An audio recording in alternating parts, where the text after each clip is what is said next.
I have never heard of a band getting a bigger buzz quicker. January of 1992, Nevermind knocked Michael Jackson out of the top spot. Kurt was like, he was counterculture, but then he also really wanted to be really famous. Like, he was like a windmill. In the days, 'cause I found God.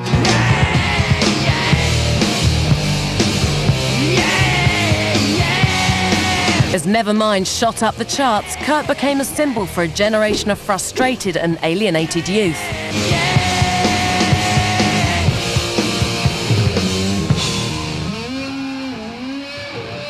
Nirvana is a three-piece underground alternative grunge rock band from Seattle, Washington. The way it went that I read it was Nirvana means freedom from pain and Suffering in the external world. That's just the Webster's dictionary. I mean, that's just right out of the Webster's dictionary. And you said, as far as you could tell, that's what punk means to you. So it was the perfect name. That's not why you chose the name then? Now I remember. Yeah, that's why. Sure. I don't want to harp on the name. It wasn't. Yeah, it doesn't matter. And I forget, it's why I taste, oh yeah, I guess. I come up with basic idea of the song usually, you know, the guitar part, and then we get together and play it over and over again. We decide on how long it should be played and all that stuff. Punk rock should mean freedom, liking and accepting anything that you like, playing whatever you want, as sloppy as you want, as long as it's good and it has passion. I'm not into musicianship at all. I don't have any respect for it. I just hate it, you know. To learn how to read music or to understand arpeggios and Dorian modes and all that stuff is just a waste of time. In Kurt's notes, we can see he actually knew chord names and even added precise details on how to play them. But I guess what he was getting at here is that if you dive too much into musical theory, it gets in the way of originality. It might be nice to eventually start playing acoustic guitars and be thought of as a singer and a songwriter rather than a grunge rocker, you know? Because then I might be able to take advantage of that when I'm older and sit down on a chair and play acoustic guitar like Johnny Cash or something, you know? Load up pumpkins, bring your friends, it's fun to do. I usually come up with all the lyrics. Did you do that before or after the music? Usually after. I was thinking, why didn't you put the noise lyrics sheet in there? I don't know, save paper. I don't know, we'll give you a lyric sheet after this is done. Do you care a lot about the lyrics? Like, do you care when people sort of understand and have listened to what you're talking about? They do, you do. Well, I don't care whether people can decipher them or not, or what it means to them. I care about them personally, I like them myself. But you guys don't like explaining anything to do with your music or to do with what you're doing? There's nothing to be said, it's all in the music, man. It's all in the music, it's all in the meat. You don't think that people that are fans of you would like to hear what you had in mind, maybe, or what you were? I hear what they have in mind, you know, Yeah, or like how what they you just interpret said. it. You would. You do care. Otherwise you wouldn't write lyrics like that.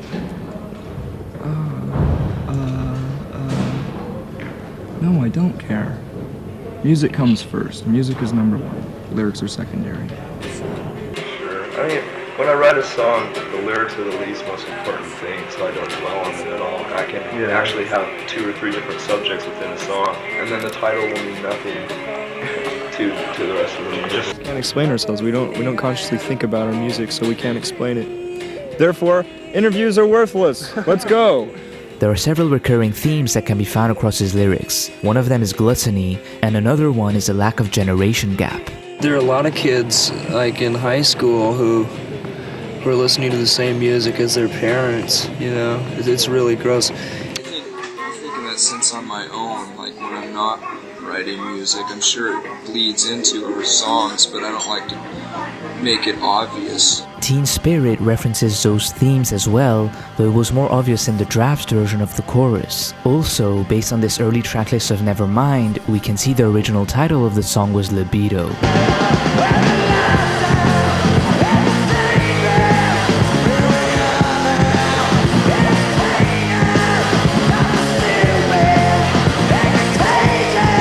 The song is made up of contradictory ideas, which is a signature of Kurt Cobain's lyrics, creating the duality that is also present in the music with the quiet verses and loud choruses. Even on the draft tracklist of the record, Kurdt would annotate them, probably aiming for a balanced experience. In Teen Spirit, you seem to complain about the apathy of our generation. Is that right? Whatever you want to make out of it, it's up to you. And do you share the... It's your crossword puzzle. Now, isn't Smell Like Teen Spirit, isn't that from a deodorant commercial or something? Is that where you guys got it from? No, we didn't get it from that. We found that out later. ToneGym allows you to train your ear in a fun and gamified way. You can choose from many different games. For example, the Route 6 game will play you a chord progression, and then you have to guess which progression it was. As your score increases, you get access to higher levels that are more challenging. You can practice various other skills such as rhythm, note intervals, or identifying scales based on the specific topics you want to improve. ToneGym is a super fun and interactive way of training your musical ear. Head to the link in the description to try it out for free and get a 30% discount on the Pro membership. Thank you so much to ToneGym for sponsoring this video, and now let's get back to Nirvana.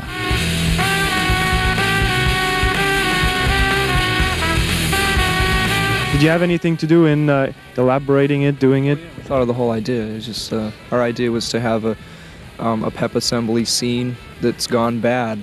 I mean, I like the video overall, but it wasn't what I pictured in my mind. When I come up with an idea for a video, I want it to be translated exactly how I see it in my mind, and it just wasn't that way. I mean, I just remember walking in the day of the shoot and looking at the set, and it wasn't what I wanted. You know, it looked like a Time Life commercial to me.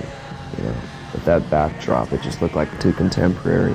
Nirvana hired me because my reel was so bad that it was a very punk and cool thing to do. Let's hire this really crap director to do this video, and we'll get something really kind of not corporate. Kurdt asked Sam to reference Over the Edge, a movie that was highly influential for Kurdt as a teenager, as well as the Ramones movie Rock and Roll High School.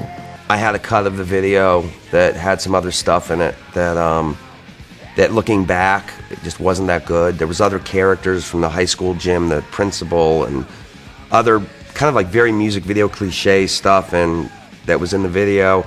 And Kurdt was really unhappy about it, and he flew down from Seattle. It was the last time I ever saw him, and sat in the edit bay with me and made some brilliant decisions. And like during the guitar solo, he's like, I don't want to see the guitar solo. I want to see my hands on the wrong place on the guitar. He edited it and sent it to me, and I didn't like it, and I flew down at the last minute to LA and edited it myself. I threw in a few extra things, which pretty much saved it, because I don't want to toot my own horn, but I mean, there was a lot of really good footage that wasn't used, and most of the stuff that was used looked really contrived. There was no spontaneity in it, so I just threw all the spontaneous parts in.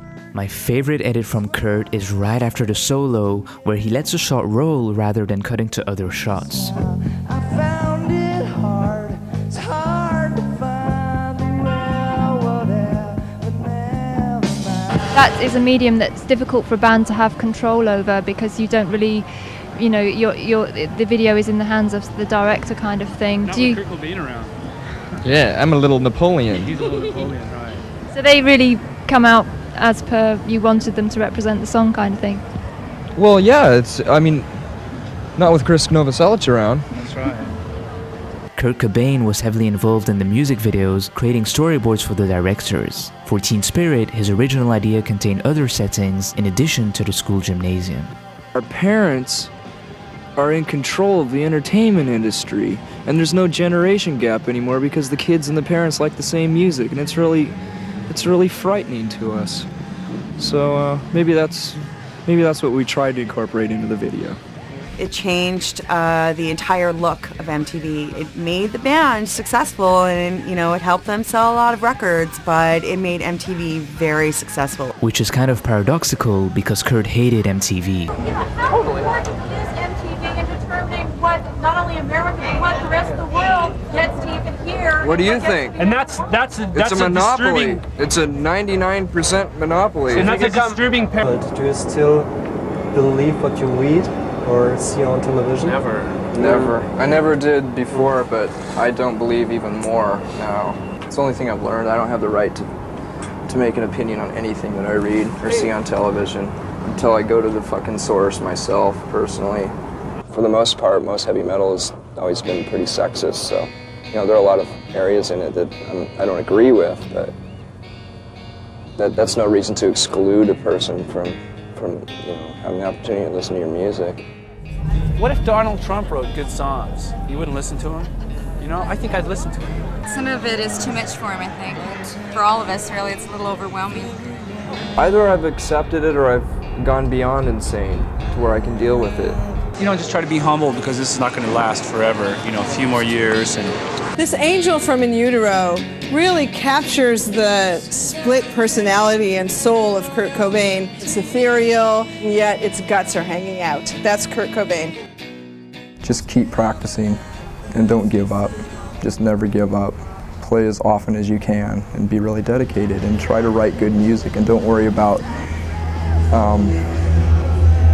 the material ethics that go with music. It doesn't matter what you look like or anything. It doesn't matter what your product looks like. It's what it sounds like.